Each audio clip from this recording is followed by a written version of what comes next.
Hey, Mama, you're listening to the Resting in Motherhood podcast with your host and new motherhood BFF, Brittni Maya. I'm a certified infant sleep specialist, but more importantly, I'm a mama navigating my own motherhood journey right alongside you. So join me weekly as we discuss the real, raw, and relatable truths of motherhood. We'll touch on everything from the ugly and difficult things we think but are afraid to say out loud, to the beautiful moments that uplift us and bring us so much joy in motherhood.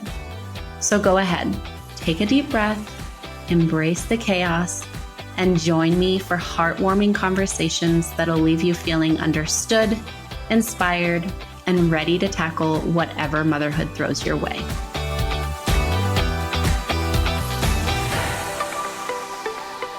Hello. I hope you're having a wonderful day wherever you are, whatever you're doing.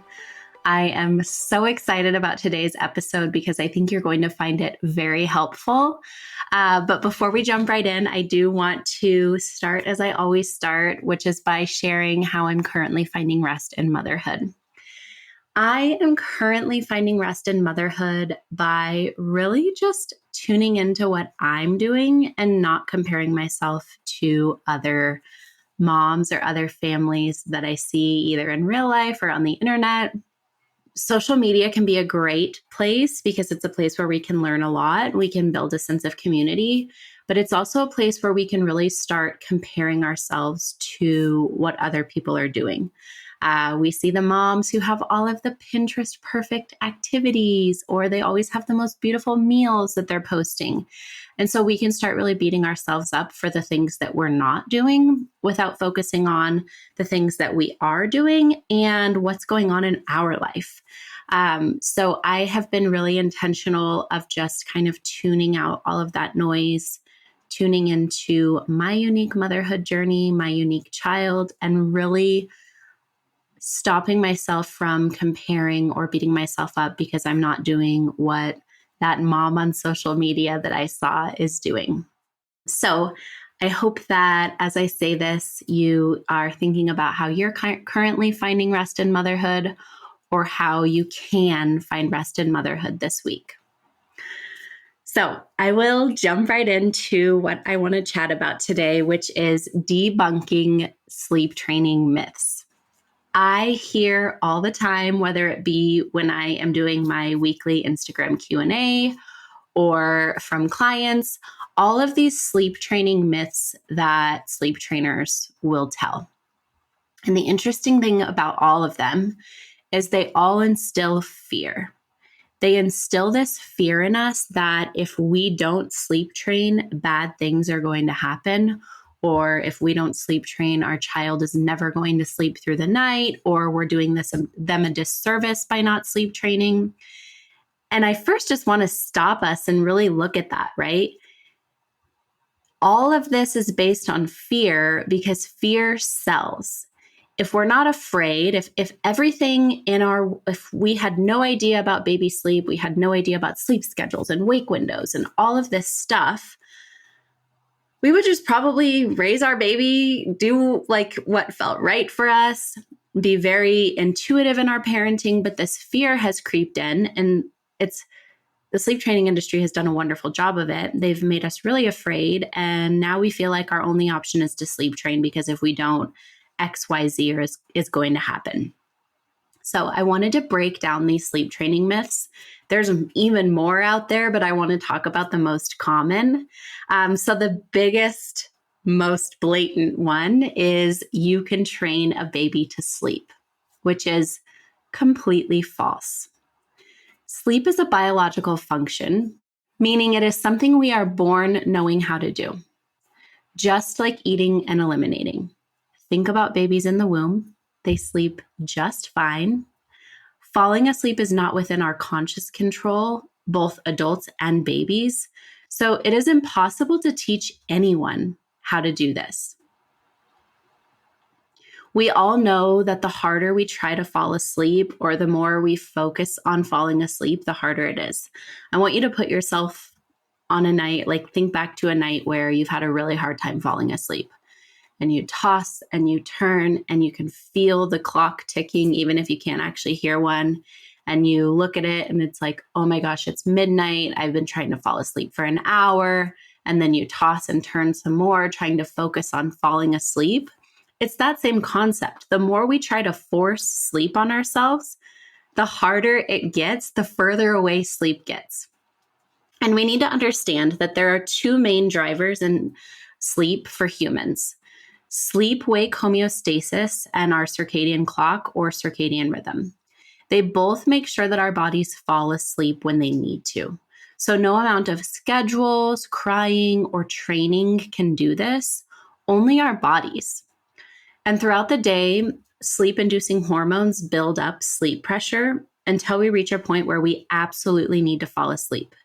This sleep pressure builds up throughout the day, and then it lessens a bit with naps for children and babies until it reaches its peak at the end of the day and we fall asleep for the night.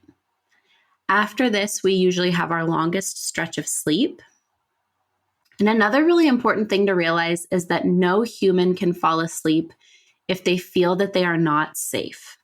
So, for example, as a human, an adult human, if we knew that there was a fire outside our door, we wouldn't be able to fall asleep.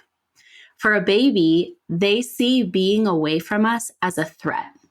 They need us close in order to feel safe and secure. Babies fall asleep in the womb because there is no danger. They are in literally the safest place they could be. If we continue to think of maintaining the idea of the womb after birth by keeping our baby close to their primary attachment figures, we see that babies sleep just fine.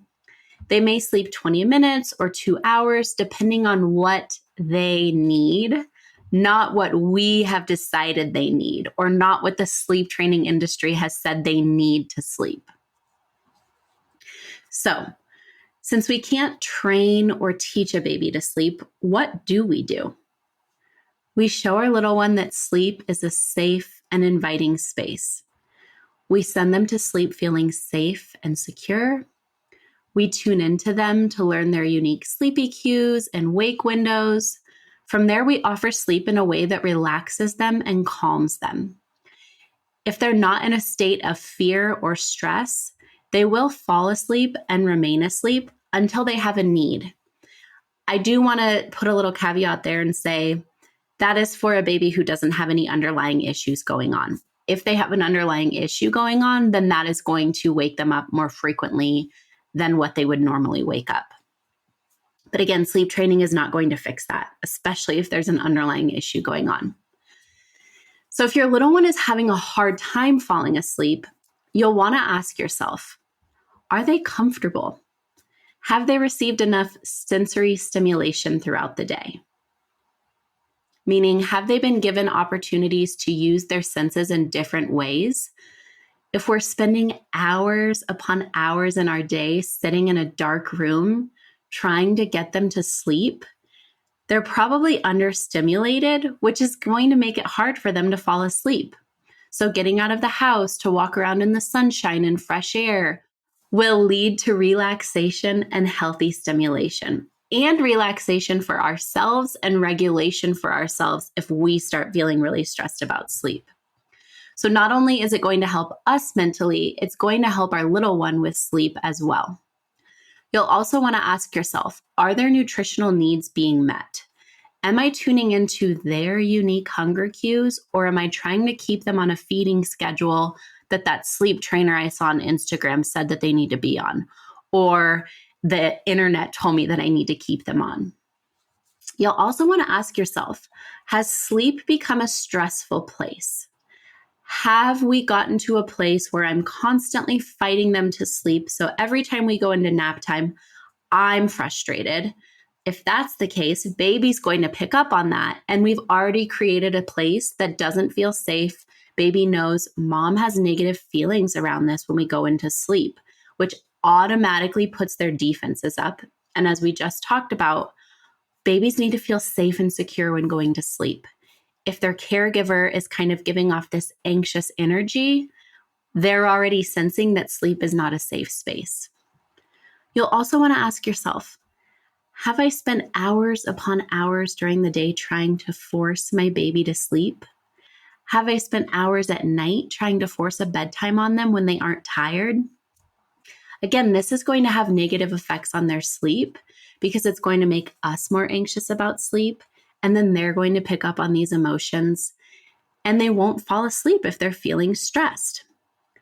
Possum's Clinic has a great quote. They say, "The best sleep outcomes long term come about if our babies or children's sleep times are consistently pleasurable and easy." That is, if the sympathetic nervous system is consistently dialed down for sleep, creating positive associations, the biological sleep regularity will kick in easily at bedtimes, and this becomes a habit. So let's say that in layman's terms. The more enjoyable we make bedtime, the more peaceful we make bedtime, the easier sleep is going to be because we have created a very positive and safe association with sleep, which would leaving a baby to cry create a positive association with sleep? I don't think so. So now we know we can't force sleep or teach our babies to sleep, but what can we do? We can make sure that they know sleep is a very safe and inviting space. We can help them fall asleep in a calm and peaceful way for naps and bedtime.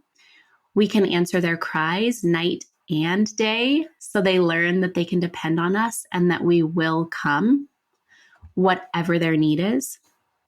Lastly, by following their unique sleepy cues and offering sleep when they are tired, we can help them learn what tired feels like so they are better in tune with their own body. I'll never forget the first time my daughter, when she was still napping, one of our nap time routines was just simply shutting the blinds. We had a super simple nap routine of walking in the room, shutting the blinds together, laying down on the bed to nurse. That was as simple as our routine was. I will never forget the first time. It was almost nap time. We were playing. She looked at me, walked into our room, pointed at the shades like it was time for them to come down. I said, "Are you tired?" And she pointed again at the shades. I put the shades down. She walked over to the bed. I picked her up, nursed her right to sleep. It was the first time she had listened to her body, or I shouldn't say first time because she couldn't communicate it to me before that, but it was the first time that she communicated to me, "I'm tired. I'm ready for my nap. Let's go." And the more that we don't force sleep on our children, but rather follow their cues, the more in tune they are with the messages that their body is telling them. And then we do end up with a child who will say, "I'm tired. I'm ready for a nap." Or if they're not that verbal, they might do exactly as my daughter did, walk over to the window or let you know, "I'm ready to go to sleep." And that is a beautiful, beautiful thing. The next myth that the sleep training industry would love for us to believe is babies can self-soothe and they need to be able to do this in order to sleep through the night. And this is a big, fat false. Self-soothing is the ability to bring oneself from a dysregulated state to a regulated state. So meaning a dysregulated state would be a very upset state, either scared, afraid, those are the same, scared, really angry, right? Regulated would be just our normal homeostasis, our calm nervous system. Developmentally, babies, toddlers, and even children are not able to do this. Babies have 6 arousal states, being asleep, drowsy, hypoaroused, calmly focused, alert, and hyperaroused. Then flooded. When a baby reaches hyperaroused or flooded, they are burning a lot of energy and they need parental or adult intervention to help them out of this state. They need contact and support from their parent to down-regulate. This process is known as co-regulation, and it is the only way babies can regulate. If a parent does not help them down-regulate in their hyper-aroused state, they will go up the arousal scale, become flooded, And at this point, the baby burns so much energy that they might fall asleep. But this is not because they've self-soothed. It's because they are passing out from sheer exhaustion. And this information is given to us by Dr. Stuart Shanker. He also goes on to say that it is the brain's last mechanism for protecting itself from severe energy depletion. So let's think about this. They are not learning some skill of self-soothing. It is literally a coping mechanism for the brain to shut down and pass out to protect baby from trauma. They are not learning anything except that their cries are not going to be answered at night. So it's known as the extinction method, cry it out. And that's exactly what it is. But all it is doing is it's stopping them from crying. It's not helping with sleep. The brain has learned, I cried out. Nobody came for me at nighttime. I'm not going to cry out at night anymore to protect myself from trauma. When we learn this, we realize that leaving a baby to cry alone in a room at night does nothing for sleep. So after this process is repeated, they will stop crying at night, knowing again that no one will come. They have not learned to self-soothe or regulate themselves. And I will go on to say that humans don't have the full capability to self-soothe until about 18 to 21 years of age. And I'll be honest, I don't think that I had the full capability of self-soothing until I became a mom and I started really researching attachment, biological sleep, and learned a lot more about the nervous system. And then I started working on coping mechanisms for myself when I was dysregulated. I would say I probably did not have the full capability to self-soothe myself until I was 30 years old. And even sometimes still, right? Like sometimes I still don't have that skill when I get really upset. So why are we expecting babies to do this? Now, this is something, self-soothing often gets used for what really is self-settling. So self-settling is what many people often mean, again, when they're saying self-soothing. It's the ability to fall asleep without support. Self-settling is not self-soothing. Self-soothing is not the ability to fall asleep without support. That is self-settling. This is also something a baby doesn't need to be able to do in order to sleep through the night. Self-settling is not something most babies can do. Some babies are able to do this, and these are the babies that you are able to put them into the crib awake and they peacefully drift to sleep. But these babies are rare. Most babies need help falling asleep, and there is nothing wrong with that. You can absolutely help your baby fall asleep, and they will sleep through the night when they are ready. I also want to say that this is very temperament-based. I often see easygoing babies are the babies that you lay them down awake and they happily fall asleep. More highly sensitive or spirited children are probably not going to be the babies that you lay down and they fall asleep. If you have a highly sensitive child or a spirited child, you're probably shaking your head yes right now, or even saying yes, because I laugh thinking about the fact that I tried to put my daughter down drowsy but awake, especially knowing her full temperament now, like how spirited she is. That was not okay for her, right? And I was trying to fight against who she was, and it just wasn't going to work. And that's where we need to circle back to the brain needs to feel very safe when falling asleep. So an easygoing child might not sense or feel that there's as much danger around them as a more highly sensitive or spirited child who is already kind of amped up, right? Like a highly sensitive child, their brain's already taking in a lot more information. And so their nervous system is probably going to be a little bit more dysregulated than an easygoing child who isn't very sensitive. So that we have to overcome. We have to be there to help them regulate their nervous system so that they can fall asleep and feel safe.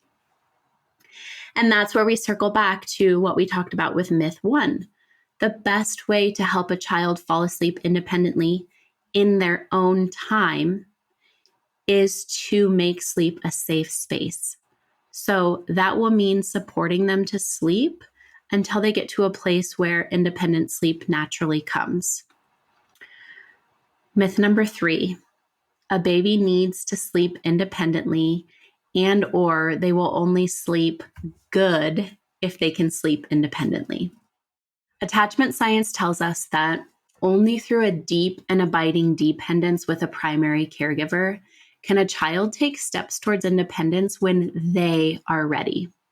In other terms, a child must first be totally dependent on a caregiver in order to become independent. In fact, the biggest predictor of how well a child turns out is whether they have a secure attachment with at least one person. And this comes from research by Brittni. In order to build this attachment, we need to respond sensitively and consistently to help them to trust that their needs will be met both night and day. According to Gordon Neufeld and Dr. Gabor Mate, who are both attachment experts, attachment happens in stages. You must meet their attachment needs in the first stage for them to move to the next. In literature by Alan Score, he states, a secure attachment happens when we have experiences between the caregiver and the child where the caregiver allows the child to feel that predictability. Their needs will be seen and responded to. They are connected and protected. They feel safe, seen, soothed, and secure. They need all of these things to then move them to the next stage of attachment, which then moves them closer to independence. And this is important to understand. They need this closeness and security to become independent. Forcing a baby to be alone, isolating them in a crib or a room, can result in a dysfunctional attachment when the baby or child is stuck in a stage of attachment and cannot move forward. I want to be very clear here and state, first off, I am not an attachment expert. Second off, attachment science shows us that we can't 100% say that doing one thing is going to result in a rupture in attachment or a dysfunctional attachment, because we're humans, right? There's so many pieces to that attachment puzzle. But we do know that leaving a baby alone to cry or not responding to their needs or not being there emotionally for them doesn't necessarily mean it will, but it can result in a dysfunctional attachment. So we often see this when a child resists proximity when really they should be pursuing it. So this is when a child doesn't want to be close to us. They've kind of gone away from that natural need for attachment. In the book, Safe Infant Sleep, Dr. James McKenna says, 20th century Western culture has stressed independence. Many experts assert that if an infant doesn't learn to be independent quickly, it will never learn. Yet, attachment studies have shown that infants who receive strong responses from caregivers request holding less often and appear to enjoy being held more.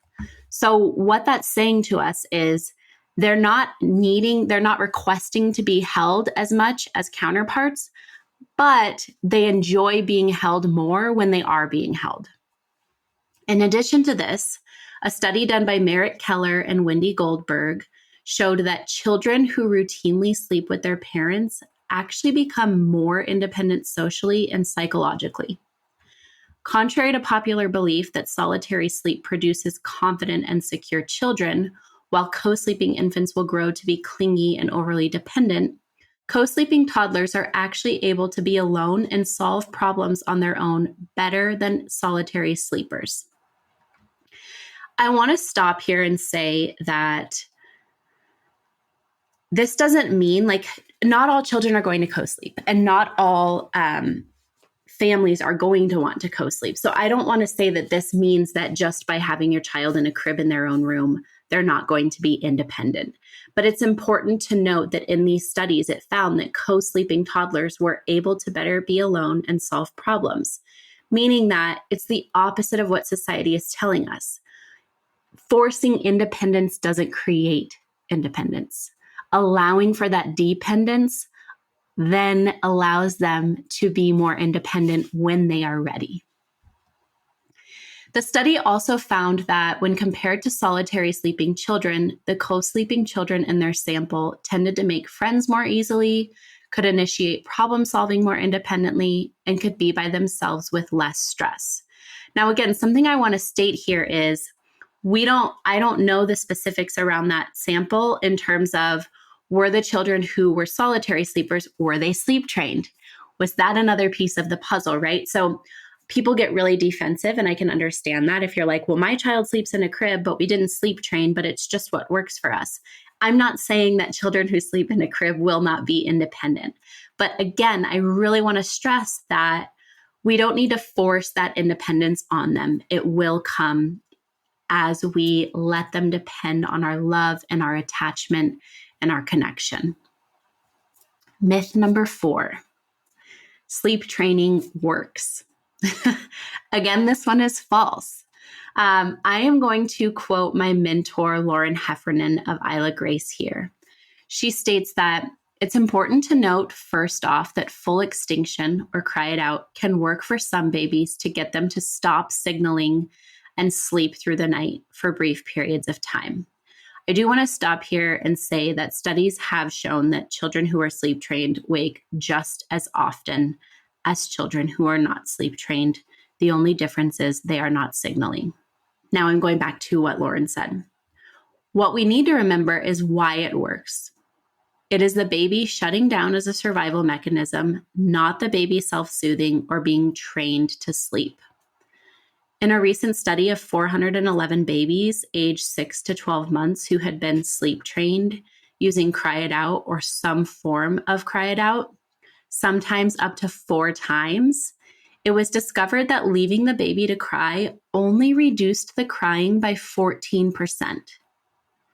It reduced night waking significantly for only 24% of babies, but 42% of the time, sleep training had no effect on night waking at all. So is it just a few nights? Do babies actually then sleep through the night? How many times have you heard a parent or a sleep trainer tell you that they have to train their baby again and again? It's not a long-lasting solution as the sleep training industry would like for you to believe. And we need to understand here that, again, it's not addressing the root cause. What's happening is we're leaving them to cry. They're not being responded to. And so they stop crying. But again, we haven't addressed the root issue, which is sleep. And then that's where we need to get into the fact that it's biologically normal for babies to wake about every 2 to 3 hours throughout the night to get a quick feed or a snuggle and go back to sleep. So we can't fight biology on that. Now, can we make sure, again, like go back to those questions that I asked at the beginning of the podcast episode?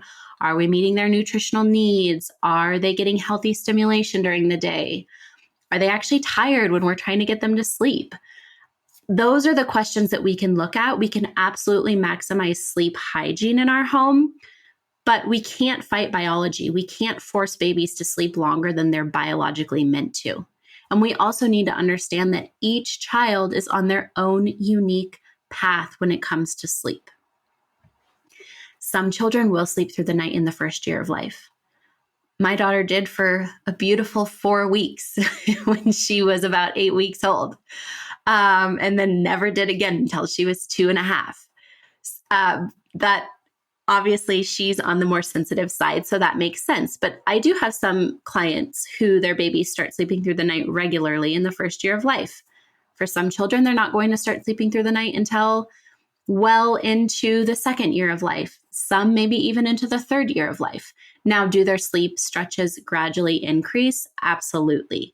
But we need to understand that leaving them to cry is not going to fix something that is not broken. We need to understand that their sleep is not broken. Now, again, if we have a baby who is waking up hourly all night long, Sleep training is not going to fix that either. If this baby is waking up hourly, and let me say barring teething and progressions, but if hourly is the reg, like if that's what's happening every night in your home for a long period of time, something's going on that we need to look into. And again, sleep training is not going to fix that. We need to be getting to the root cause.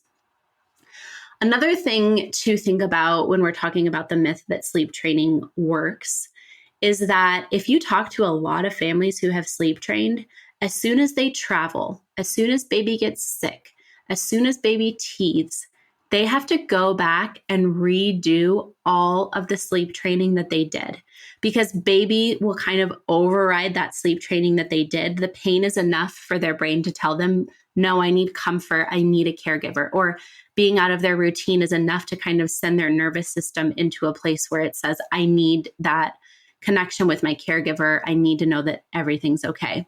So then they go back to calling out for us at night. And then once illness is done, once we're back into our routine, then we're left to sleep train again.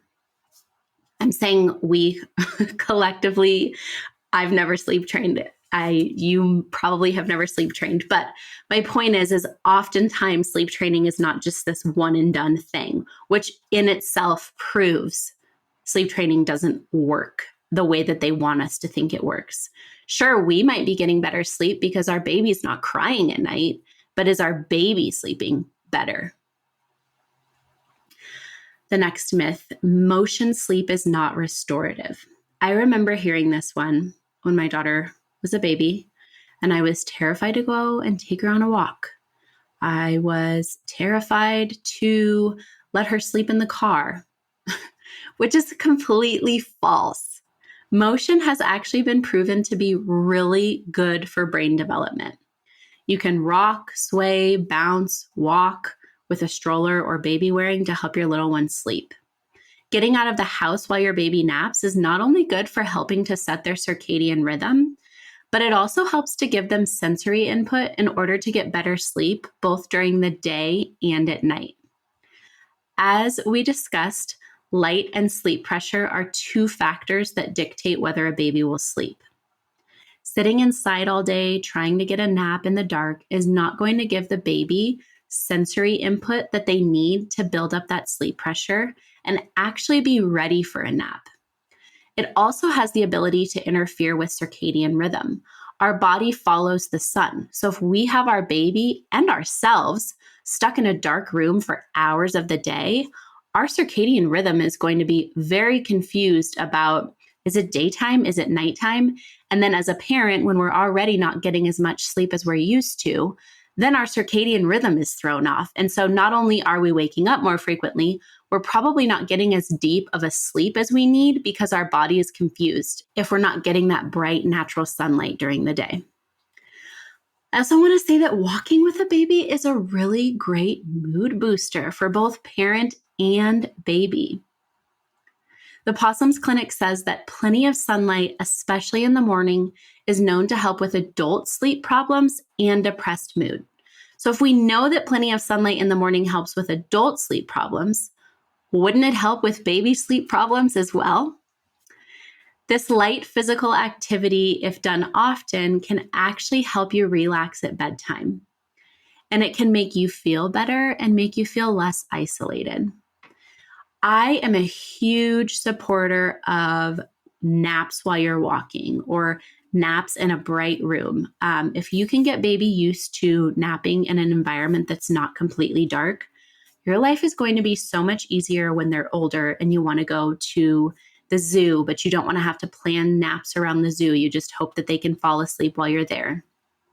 That is a beautiful gift you can give yourself. Now, I do want to say here, some babies just won't nap in a bright environment, even if we try from a very young age. Just their temperament, their sensory needs don't allow that. That is totally okay. You can shut the blinds, but then you want to make sure that you have them in natural bright light throughout the day, as well as yourself, because it's good for you as well. Myth number 6, they are so young that they won't remember the crying.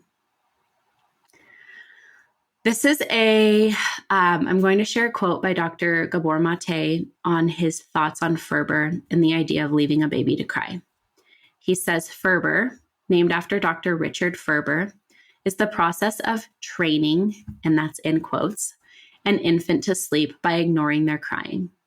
As a family physician, I used to advocate the Ferber technique and as a parent practiced it myself.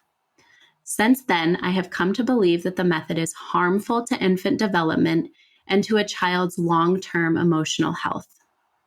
Ferberization seems simple. After about 1 week, your infant will learn that crying earns nothing more than a brief check-in from you and isn't worth the effort. They'll learn to fall asleep on their own without your help. The question is, what else does a baby learn when treated this way? And what is the impact of such learning? People cannot consciously recall what they learned in the first year of life because the brain structures that store narrative memory are not yet developed. But neuropsychological research has established that human beings have a far more powerful memory system imprinted in their nervous system called intrinsic memory. Intrinsic memory encodes the emotional aspects of early experience, mostly in the prefrontal lobe of the brain. These emotional memories may last a lifetime without any recall of the events that originally encoded them.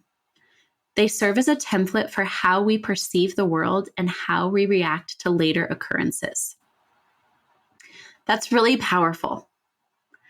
We might not remember vividly being left in a room to cry, but our brain remembers and our body remembers. There's a really good book, I absolutely recommend reading it, called The Body Keeps the Score. And we need to understand that trauma is not always held in memories. Trauma is held in the body as well. So these are kind of heavy topics, I know, but I think that one of the things when I was choosing not to sleep train that really helped me was getting the research behind it, getting the facts, so that if somebody brought up the topic to me, I could either talk about what I now knew, or I could just let it roll off my shoulders, knowing that I could stand firm in my decision because it felt right to me and I had science to back it up. So as we are in the midst of the holiday season and you will be spending more time with family and you are feeling a little bit insecure in your choices not to sleep train, if you're not sleep training, now you have some information. Again, you don't need to bring it up if you don't want to, but now you have it in your heart, in your head that you can look back on. There are two other mini myths that I want to talk about before we leave today.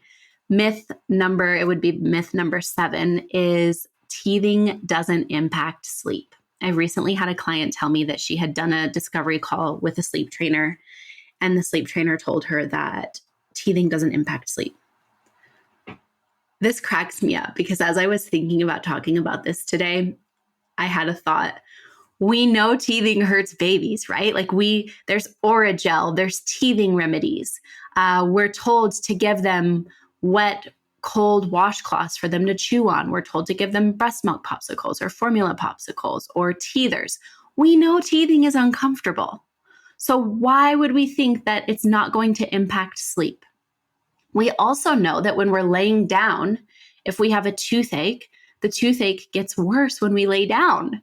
So sleep is 110% impacted by teething.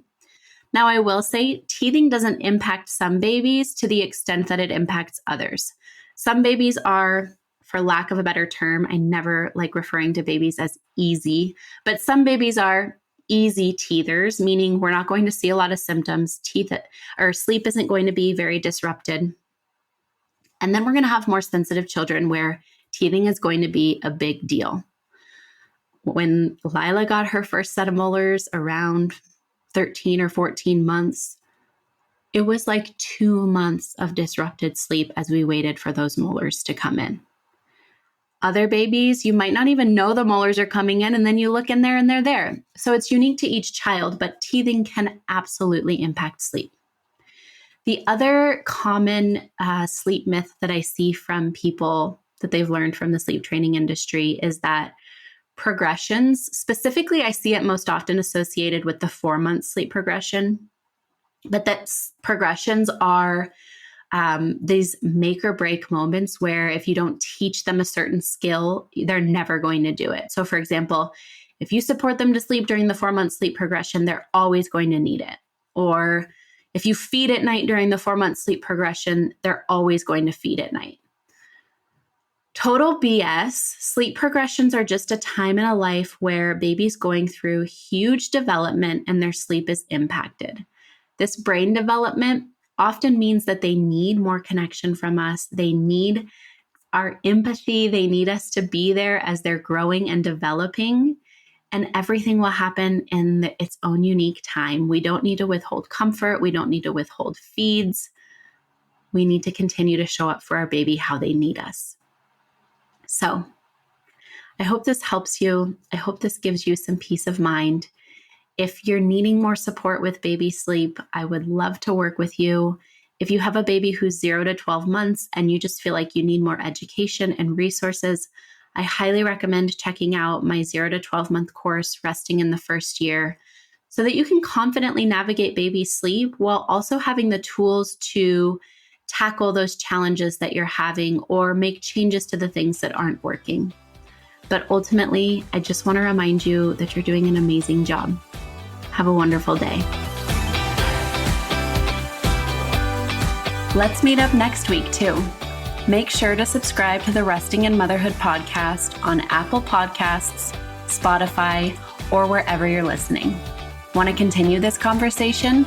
Head to the show notes for this episode at restinginmotherhood.com/podcast. Or connect with me on Instagram at resting_in_motherhood.